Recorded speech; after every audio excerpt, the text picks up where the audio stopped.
orang yang paling malu kepada rakyat. Ya, saya orang paling malu kepada rakyat. Kalau kemudian pokok-pokok pemikiran saya tidak terkomodir di APBD.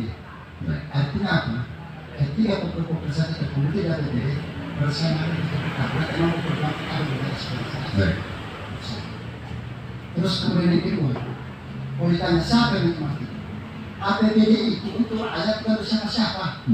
Nah, untuk rakyat. Jelas itu. Jadi kalau pertanyaan siapa menikmati? Seluruh masyarakat selesai menikmati APBD. Ya kan? Termasuk pelaku usaha juga menikmati APBD.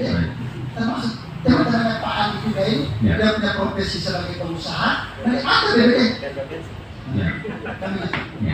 Apalagi masyarakat kita, orang tua kita di kampung, apa semua. Alhamdulillah berkat pokok-pokok pemikiran, kita menikmati. Coba selama ini mungkin orang tua kita di kampung, miskin, guru ngaji, pendeta, pengaji, tidak pernah menikmati APBD. Tapi dengan adanya pokok-pokok pemikiran itu, artinya mereka menikmati itu. Lewat perjuangan sedikit. Begitu juga mungkin selama ini rumah ibadah, aliran rumah ibadah seperti tapi lewat pokok-pokok pemikiran bisa kemudian kita ada satu tergantung kondisi keuangan daerah. Jadi lagi pokok-pokok pemikiran itu adalah aspirasi masyarakat yang merupakan instrumen anggaran dari program atau DPRD. Karena di situ uang yang menjabatan itu.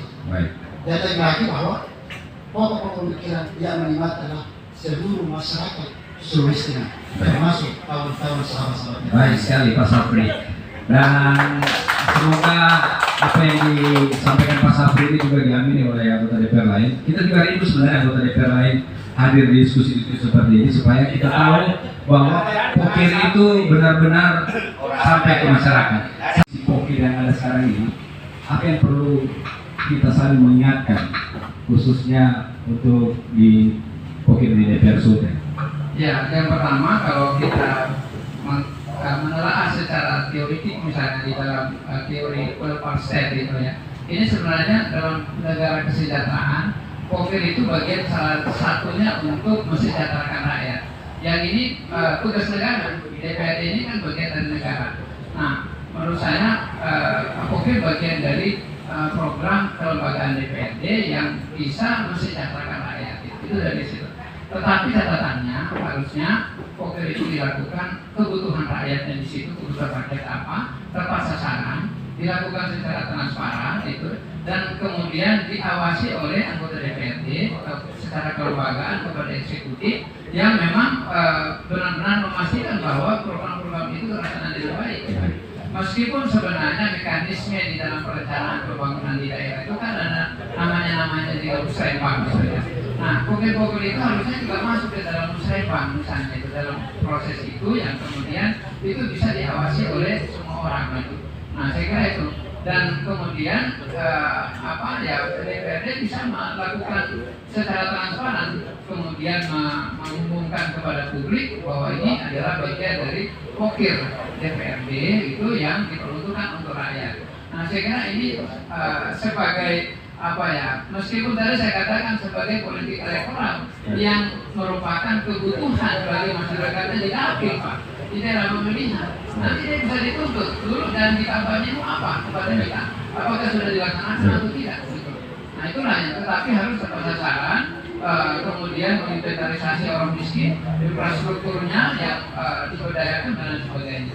Saya kira itu kalau itu bisa dilakukan dan kemudian saya kira anggota DPRD juga bisa berintegritas dalam melakukan pengawasan itu ya. Tidak ada seperti yang kita duga misalnya ya terjadi misalnya transaksi politik dan lain sebagainya antara eksekutif dan legislatif itu. Saya kira itu. Baik, terima kasih sahabat podcast di mana pun ada. Problema anggota dewan sana diam, membisu, ya kan? Akibat daripada pokir ini. Nah, yang kedua, akibat daripada pokir ini banyak anggota-anggota ABEK yang masuk dalam gerasi besi. Kita tidak ini saling mengingatkan. Kita saling mengingatkan bahwa pokir ini lebih banyak masalahnya daripada lebih banyak mudaratnya dari masalahnya. Nah, jauh sebelum pokir tahun 2014 ini itu kita berjalan pembangunan dengan baik. Oleh musrembang menyerap aspirasi rakyat. Musrembang ini harus difungsikan saja. Nggak perlu lagi ada anggaran memang pokoknya. Karena ini merupakan apa dikatakan tadi Pak Dokter Sarang tadi, bahwa ini transaksi ya. Dan itu benar. Walaupun secara normatif dia selalu kata, oh enggak, memang dia mengatakan enggak. Tapi oleh sebab itu saya katakan, marilah kita kembali kepada jalan yang benar. Satu, Dewan harus tetap menjalankan fungsinya. Yang kedua, ini harus diabsen saja daripada dalam anggaran. Jangan perlu ya, kalau yang mendaki satu saja, tidak usah ada. Demikian. Assalamualaikum warahmatullahi wabarakatuh.